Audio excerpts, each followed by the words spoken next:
देखिए, तो last class में हम लोगों ने सॉल्यूशंस, देखो एक बात याद रखना, मैं तुम लोगों को पहले ही ट्रू सॉल्यूशन, सस्पेंशन और कोलॉइड्स में डिफरेंस बता दिया है। अब इसको ना हम लोग और डीप समझ रहे हैं बस। तो अभी हम लोग सिर्फ क्या पढ़े हैं? True solution. अभी ट्रू सॉल्यूशन ही चल रहा है, अभी ट्रू सॉल्यूशन खत्म ही नहीं हुआ है। इसके बाद हम लोग को कोलॉइड्स पढ़ना है, कोलॉइड्स के टाइप पढ़ने हैं, ठीक है, और फिर पढ़ना है सस्पेंशन। वैसे सस्पेंशन के टाइप नहीं है, ठीक है। तो अभी पहले हम लोग डिफरेंस तीनों का देख लिए ताकि दिमाग में अच्छे से चले जाए, पता चल जाए कि आखिर कौन सा चीज क्या होता है, ठीक है। चलिए, तो अब हम लोग जो टॉपिक पढ़ेंगे वो क्या है? सॉल्युबिलिटी। अब ये सॉल्युबिलिटी को समझाना आपके लिए बहुत इजी होगा। क्या इजी होगा?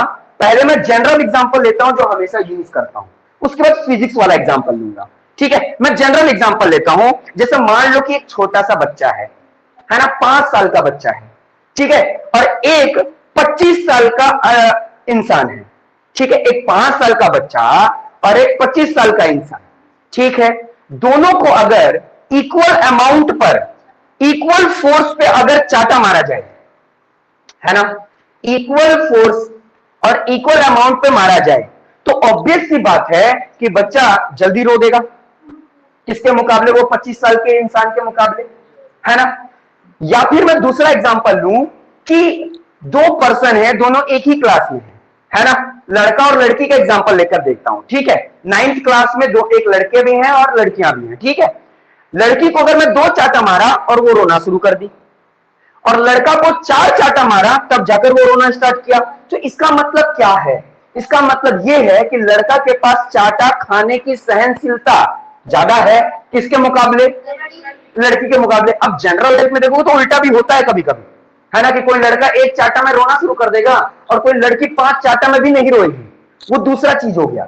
बात समझ में आया? यानी हर का एक सहनशीलता होती है ना। उसी तरीके से वाटर की भी अलग अलग सहनशीलता है। अब उसी को हम लोग सॉलिबिलिटी से समझेंगे। अब आते हैं केमिस्ट्री में, है ना। केमिस्ट्री में मेरी बात को ध्यान से समझना। मान लो कि मेरे पास ये एक सॉल्वेंट है, इसमें मेरा एक सॉल्वेंट रखा हुआ है, उस सॉल्वेंट को मैं बोल रहा हूं वाटर। क्या मैं बोला? वाटर। वाटर मेरा किसके जैसा बिहेव कर रहा है? सॉल्वेंट के जैसा, है ना। कैसा है? सॉल्वेंट है। और इसको मैं कितना ग्राम लिया हूं? 100 ग्राम। अब बोलोगे कि सर वाटर है यानी लिक्विड है, लिक्विड है तो आपको ml बोलना चाहिए ना आपको। हाँ बोल सकते हैं, लेकिन हम मास से बात कर रहे हैं। अगर मास से बात करते हैं तो ग्राम बोलेंगे, अगर वॉल्यूम से बोलेंगे तो इसको ml बोलेंगे, मिलीलीटर।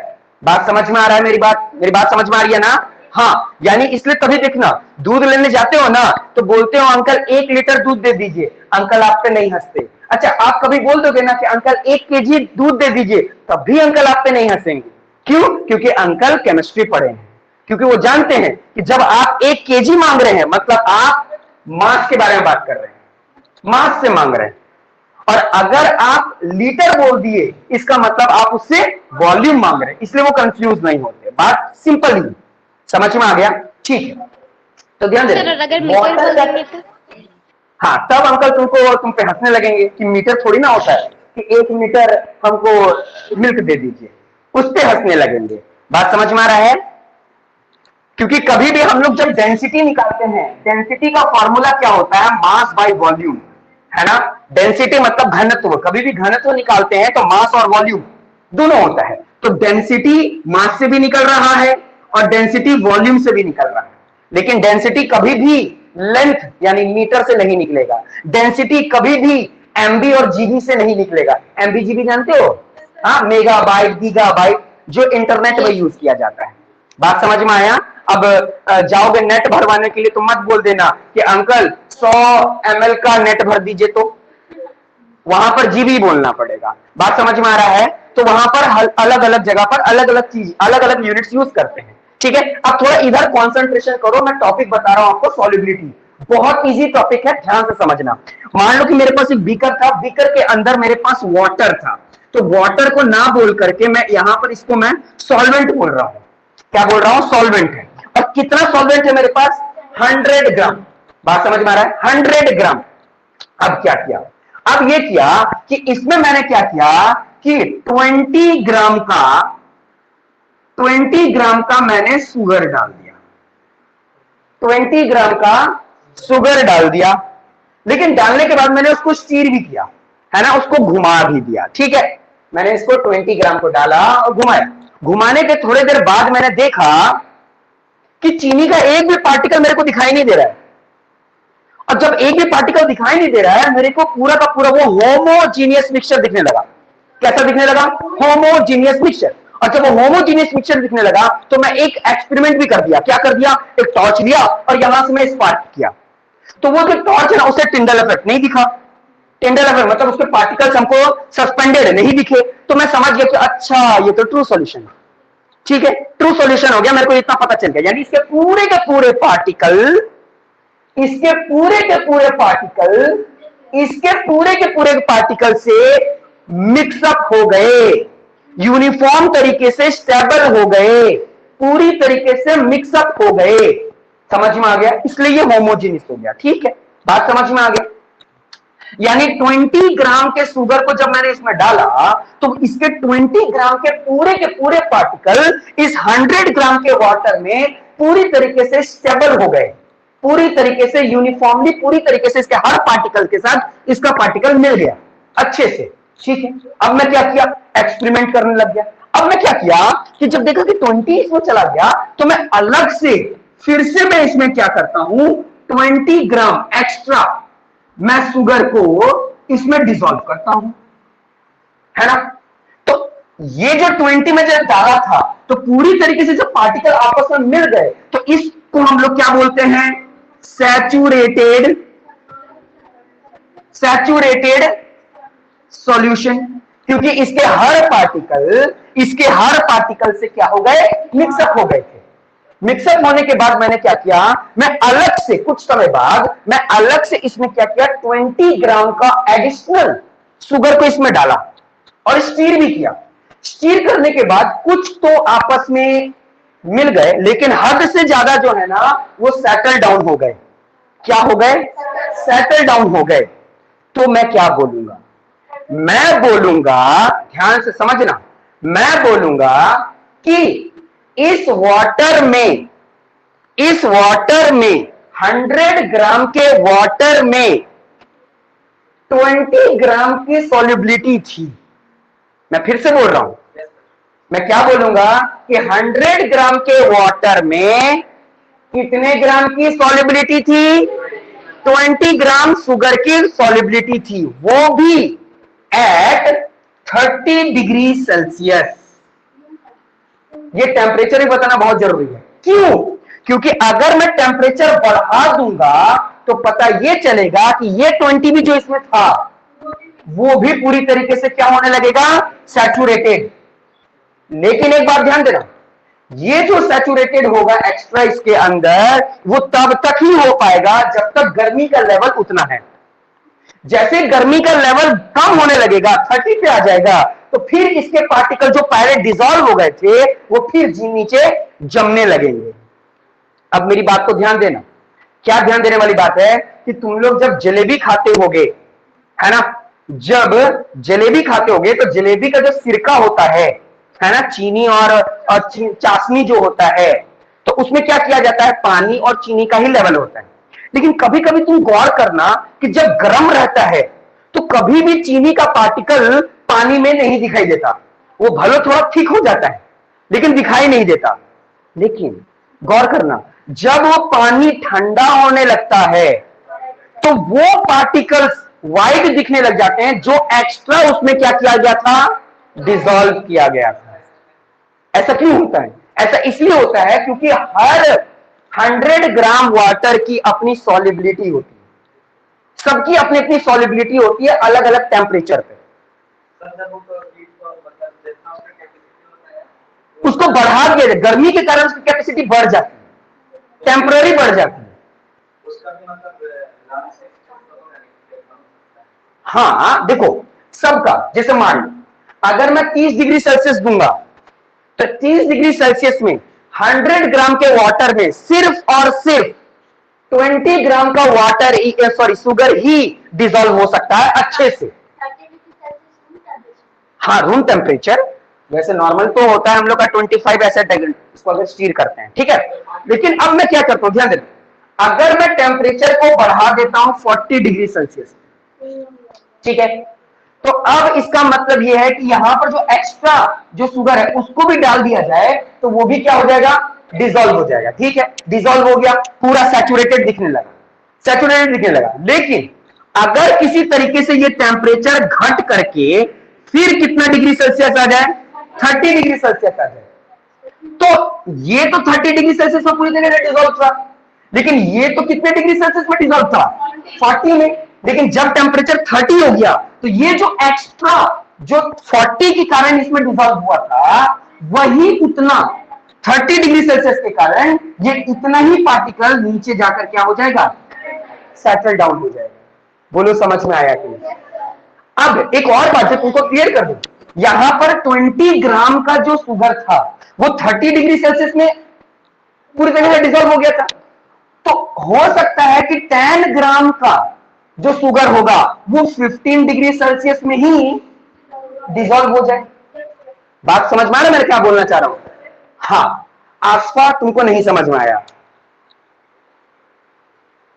सर नहीं आया, ठीक है, फिर से सुन, कोई बात। सादिया तुम्हें समझ में आया? No sir. ठीक है, तनवीर तुम्हें समझ में आया?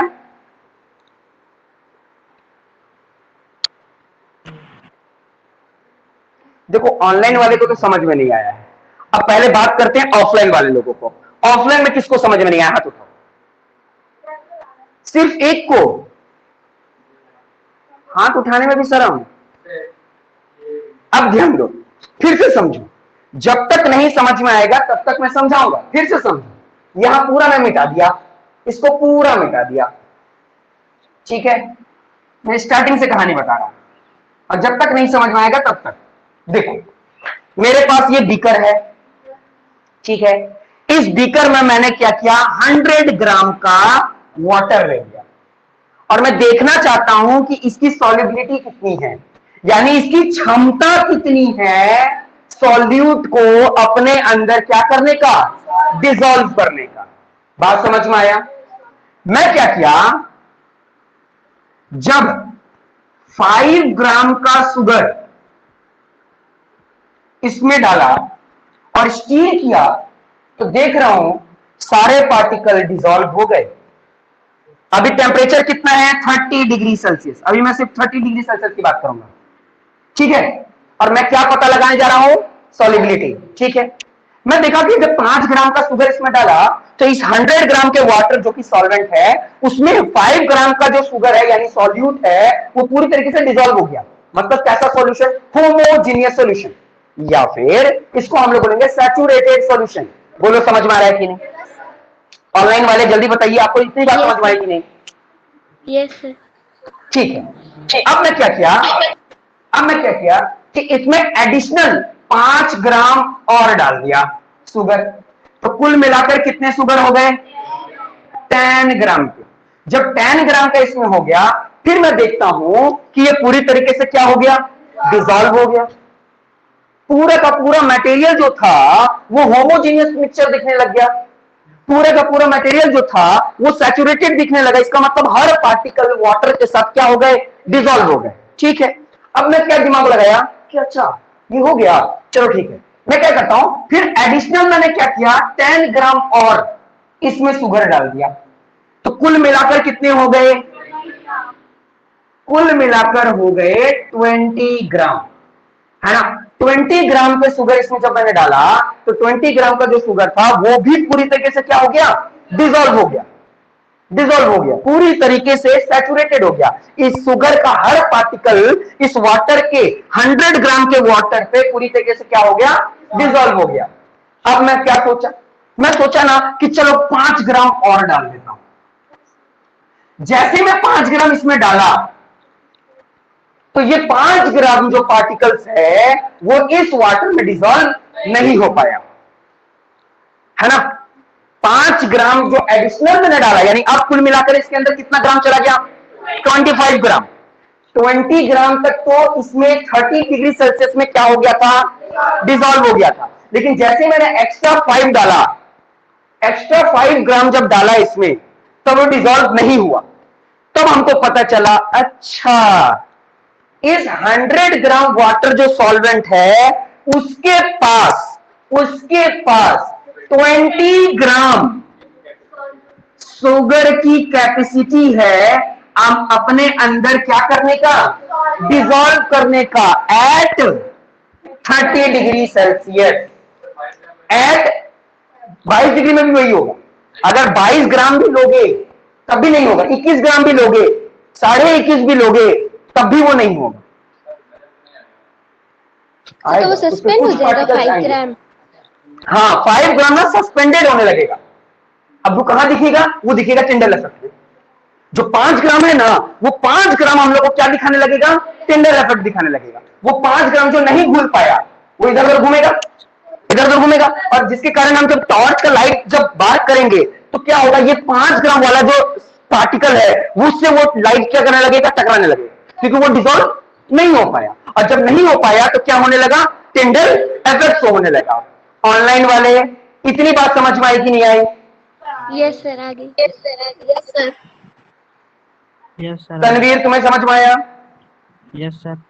हाँ, तो मैं ये बोलूंगा, तब मैं ये बोलूंगा, ध्यान देना, तब मैं ये बोलूंगा कि इस वाटर की सॉल्युबिलिटी है 20 gram of sugar at 30 degree Celsius.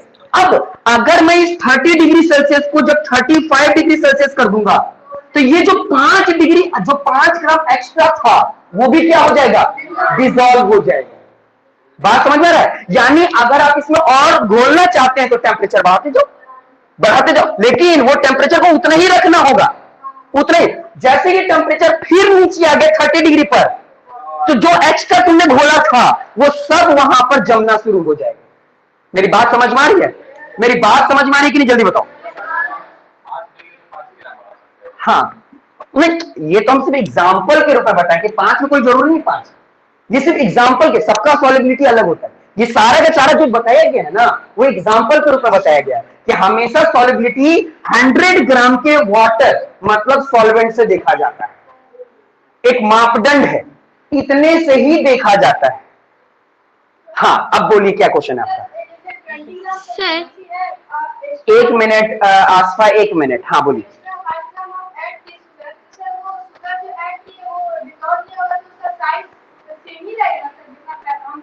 हाँ, तो वो डिसॉल्व, वो तो सेटल डाउन हो जाएगा फिर ना, साइज उतना ही रहेगा। हाँ, वो डिसॉल्व ही नहीं हो पा रहा है क्योंकि उसकी कैपेसिटी खत्म हो चुकी है।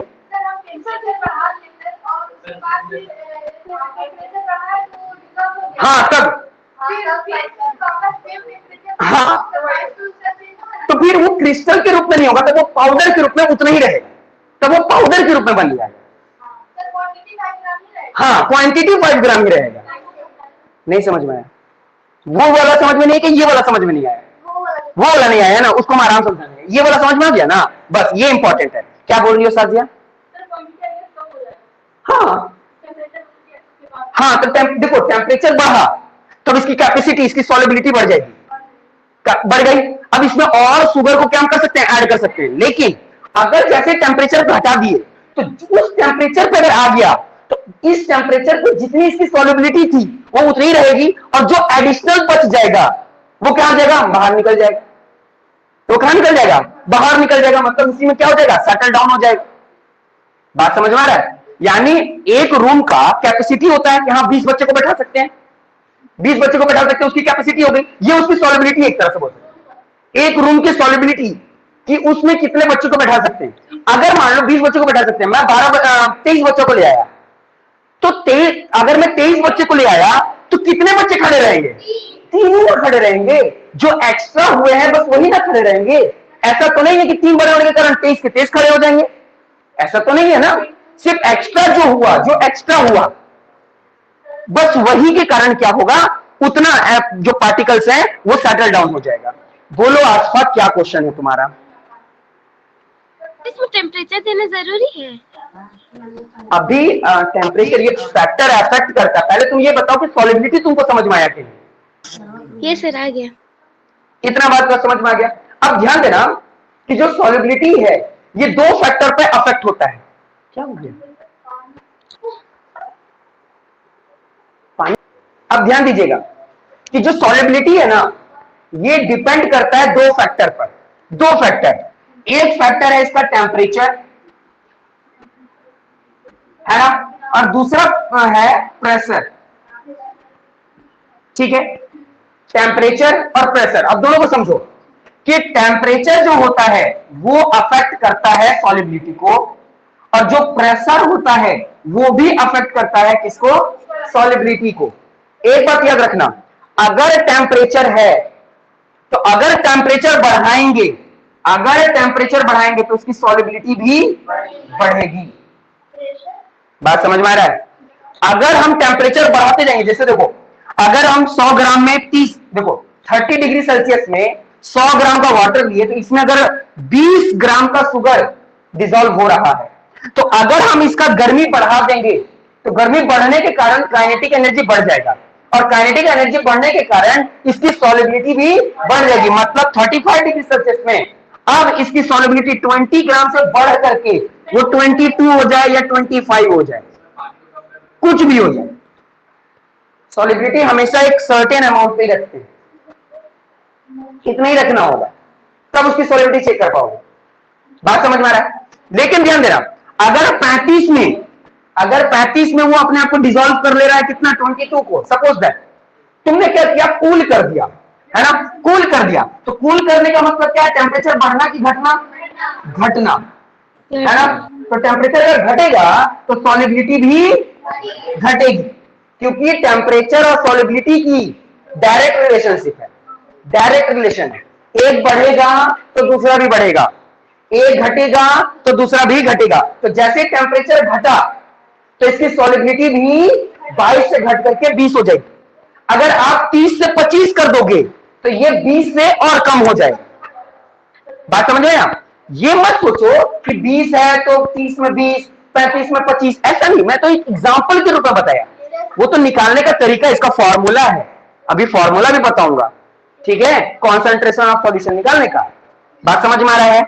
ये तो हो गया टेम्परेचर। सिमिलरली प्रेशर के साथ भी ऐसा होता है। प्रेशर, तो प्रेशर देकर के भी हम लोग किसी की सॉल्युबिलिटी बढ़ा सकते हैं। लेकिन मुद्दा यहां पर क्या उठता है? मुद्दा ये उठता है कि जो सॉल्युबिलिटी होती है, टेम्परेचर, है ना, तो वो दो ही पे काम करता है, दो पे काम करता है। जब किसी सॉलिड को लिक्विड में डिसॉल्व कर रहे हैं तब टेम्परेचर कम करता है ना। लेकिन अगर किसी गैस को अगर लिक्विड में डिसॉल्व कर रहे हैं तब वहां पर क्या काम करता है? प्रेशर। इसका एग्जांपल क्या होगा? Carbonated drink. कार्बोनेटेड ड्रिंक का मतलब कोको कोला। कोको कोला में क्या होता है? लिक्विड होता है, और उसमें कार्बोनिक एसिड डाला जाता है, कार्बोनिक गैस डाला जाता है। बात समझ में आ रहा है? तो ये कार्बोनिक गैस जो होता है ना, वो कैसे डाला जाता है? उसमें प्रेशर देकर दबाव डाला जाता है ना, प्रेशर दिया जाता है, दबाव डाला जाता है उस लिक्विड के अंदर। इसलिए देखना, जैसे तुम उस कोको कोला को खोलोगे ना करके आवाज आता है, तो वो गैस निकल रहा है। बात समझ? और एक बात ध्यान, अगर ये गैस निकल गया ना पूरा, तो ये लिक्विड आपको एकदम बेकार लगने लगेगा, इसमें टेस्ट ही नहीं आएगा आपको। क्यों? क्योंकि ये पूरा का पूरा खेल इस गैस का है। तो यानी हम लोग प्रेशर किस पे लगाते हैं? जब कोई गैस इन्वॉल्व होता है किसी लिक्विड पे। ये चीज आप ना एलपीजी में भी देखे होंगे, एलपीजी, लिक्विफाइड पेट्रोलियम गैस, जो कि आपके घर में गैस सिलेंडर आता है। देखना, जैसे ही आप उसका जो नीब होता है उसको दबाओगे ना, तो बहुत तेजी से करके आवाज निकलने लग जाता है। क्यों? क्योंकि यहां पर क्या किया जाता है? गैस को कंप्रेस कर दिया जाता है। कंप्रेस मतलब दबाव, दबाव मतलब प्रेशर।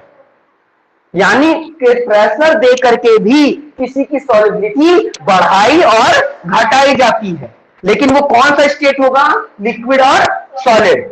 लेकिन टेम्परेचर में क्या बोल रही हूं? अच्छा सॉरी, गैस और लिक्विड, है ना। लेकिन अगर टेम्परेचर की बात कर रहे हैं तो टेम्परेचर किस पे काम करता है? कौन से स्टेट पर? सॉलिड और लिक्विड। बोलो समझ में आया कि नहीं? ये दो फैक्टर ही इस पे अफेक्ट होते हैं, सॉलिबिलिटी पे। तो पहला मुद्दा तुम लोग से ये है कि क्या सॉलिबिलिटी तुम लोग को समझ में आया? समझ में आ गया ना। और दूसरा मैं बताया इसके फैक्टर अफेक्टिंग, दो ही फैक्टर हैं, या तो टेम्परेचर या तो प्रेशर। अगर मैं टेम्परेचर किसी सब्सटेंस में बढ़ाऊंगा तो उसकी सॉलिबिलिटी भी बढ़ने लगेगी। अगर किसी सब्सटेंस पे अगर मैं प्रेशर बढ़ाऊंगा तो उसकी सॉलिबिलिटी भी बढ़ने लगेगी। सिंपल सी बात, मेरी बात को ध्यान देना। अगर मान लो कि मैं एक सूटकेस लिया हूं, ठीक है, सूटकेस, और उसमें ना कंबल को भर रहा हूं, कंबल को भर रहा हूं, तो तुम सोचो कि अगर मैं ज्यादा प्रेशर लगा दूंगा तो मैं ज्यादा सामान को भर पाऊंगा उस सूटकेस में। प्रेशर, इसका मतलब क्या है, सूटकेस का भरना, सूटकेस का भरना मेरे प्रेशर पर डिपेंड कर रहा है कि मैं कितना प्रेशर लगा रहा हूं। अगर मैं छोटे बच्चे को बोल दूं कि चलो ठीक है इसमें 4 क्या बोलते कंबल भर के दिखाओ, तो वो अपना प्रेशर लगाएगा बेचारा, जितना प्रेशर लगाएगा उस हिसाब से उसका कंबल भरेगा। लेकिन अगर उसमें हम ज्यादा प्रेशर लगा देंगे तो वो जो जितना कंबल होगा वो कंबल बहुत ज्यादा सिकुड़ जाएगा। मेरी बात समझ रहे हो कि नहीं। तो यहां पर वही बात होगा कि अगर हम प्रेशर बढ़ाएंगे तो सॉलिबिलिटी भी बढ़ेगी, क्योंकि हम लोग लिक्विड में क्या डाल रहे हैं, गैस। जबरदस्ती उसमें क्या डालते हैं हम लोग, गैस डाल देते हैं। लेकिन इतना भी ज्यादा नहीं डाल देते हैं कि उसका जो बॉटल है वो फट जाए। इससे ध्यान देना, तुम नॉर्मल पानी वाला बॉटल देखना, पानी वाला बॉटल और कोको कोला वाला बॉटल देखना, दोनों का थिकनेस देखना, बताओ किसका थिकनेस ज्यादा होता है, कोको कोला वाला। क्यों? क्योंकि उसमें गैस डाला गया है, और गैस क्योंकि अब पूरा इक्वली प्रेशर लगाएगा तो कहीं वो फाड़ ना दे, फट ना जाए। और जो पानी पीने वाला जो मिनरल वाटर जो हम लोग लेते हैं उसका उसका क्या बोलते हैं, प्लास्टिक देखना कितना पतला होता है। तो ऑब्वियस सी बात है, कंपनी जानती है कि अगर मोटा प्लास्टिक वाला अगर हम बॉटल देंगे तो ज्यादा खर्चा आएगा मेरा, है ना, और पतला में मेरा खर्चा कम आएगा। तो ऑब्वियस सी बात है, कोको कोला बनाने वाली कंपनी भी चाहती है कि मैं बॉटल में जो प्लास्टिक यूज करूं वो पतला करूं। लेकिन वो फंस क्यों जाती है, क्योंकि उसने गैस को क्या किया है, प्रेशर लगाकर अंदर भरा है, अंदर भरा हुआ है। अब अगर मैं पतला प्लास्टिक यूज करूंगा तो वहीं रास्ते ही फट जाएगा, तो मेरा बिकेगा ही नहीं। सिमिलरली जो एलपीजी गैस होता है वो देखो हमेशा क्या लोहा का होता है, इसलिए लोहे का होता है। वो भी तो प्लास्टिक का आ सकता था, लेकिन वो प्लास्टिक का इसलिए नहीं आता क्योंकि उस गैस को हम लोग इधर उधर पटक रहे होते हैं, एक जगह से दूसरी जगह लेके जा रहे होते हैं, जिसमें बहुत बार उठा पटक होते रहता है उसमें, है ना, तो फट ना जाए। तुम वही देखना, एक बार अपना जो पानी पीने वाला बॉटल है उसको बंद कर देना, अच्छे से भर के पूरा बंद कर देना, एक बार हल्का से गिरा दो, प्रेशर से गिरा दो, फट जाएगा, वो फट जाता है। अब वो डिपेंड करता है क्वालिटी कैसा है, लेकिन नॉर्मली उसमें ताकत बहुत कम होता है। बात समझ में आया। तो सॉलिबिलिटी दो मटेरियल यानी दो एफेक्ट पर डिपेंड करती है, एक उसका टेम्परेचर और एक उसका प्रेशर। बोलो समझ में आया कि नहीं।